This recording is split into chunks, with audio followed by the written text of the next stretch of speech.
Stylistically, they're both pretty easy matchups for me.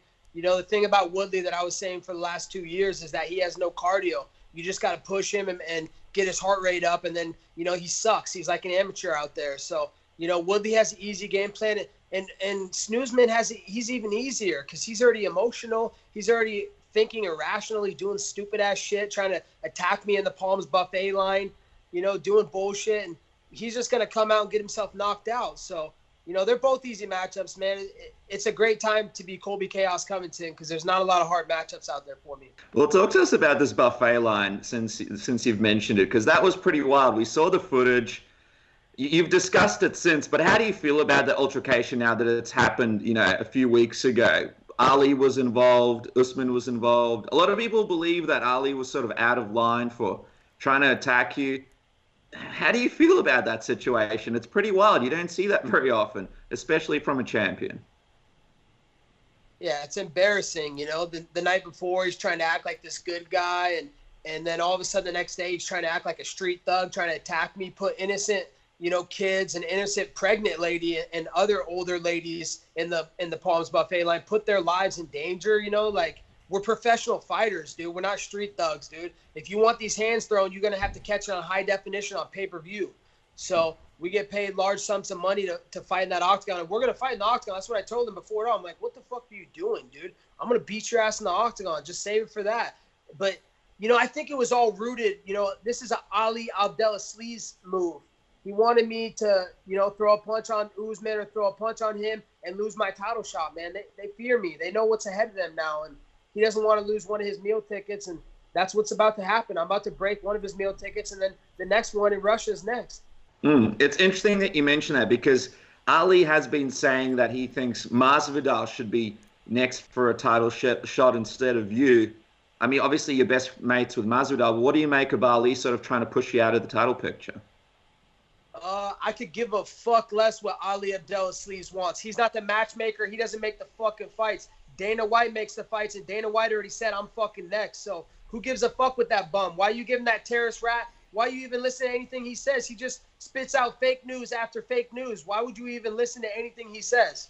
I think what's going to be more rewarding is just smashing Snoozman, putting him out unconscious and just laughing over at Abdelaziz, you know?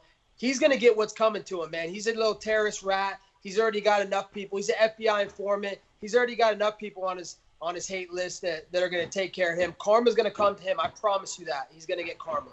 But by the way, just before you said that you want to take care of Usman and then the next one's in Russia, I'm assuming you're referring to Ali's clients. What exactly did you mean by that? Who are you targeting Russia? Are you going after Khabib?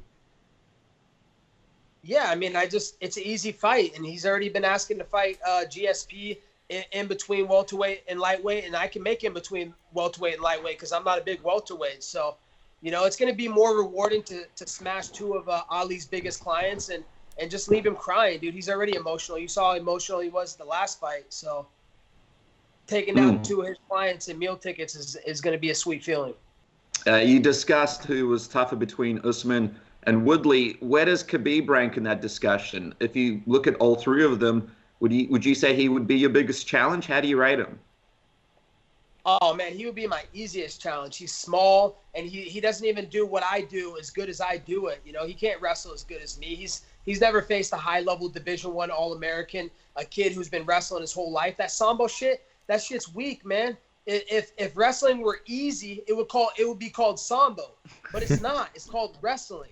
I'm not worried about anybody else. I'm just worried about Marty Snoozman. You know, did you hear him on Joe Rogan? He was talking about he was trying to talk about building a wall and illegal immigrants. He doesn't even know the difference between illegal and legal immigrants. He's like, oh, I'm doing this for all the wrath of the immigrants. I'm going to beat Colby's ass for the wrath of the immigrants. It's like, dude, what are you talking about, dude? I'm America's champion. If you're talking about legal immigrants, all the legal immigrants love me. They love what I'm doing. I'm literally the American dream. But he doesn't know what he's fucking talking about. He's just spewing all this fake news. Has anybody not realized how boring he is and just how lame? He just makes up shit that Ali gives to him. Now, he said that you are the first person that he's ever had ill will towards. How do you sort of take that? Do you sort of feel like you've, in this short amount of time, been able to get into his head? Do you think that's potentially an advantage for you? There's no doubt about it. It's an advantage. You know, he's already thinking, speaking, and acting emotionally. You know, I don't speak. I don't have emotions, man. If you guys know me and know what I'm all about, it's that I don't give a fuck about your feelings. I say how I feel, and I talk the talk and I walk the walk. So, you know, this isn't the feelings business. This is the fight business. And I'm also not, you know, a lot of these guys, they're just trying to make friends with everybody in the UFC. It should be called the Ultimate Friends Championship because that's what everybody's trying to do. I'm here to do business. I'm here to make money. And next on my plate, I'm here to punch a hole in motherfucking Marty Snoozman's face.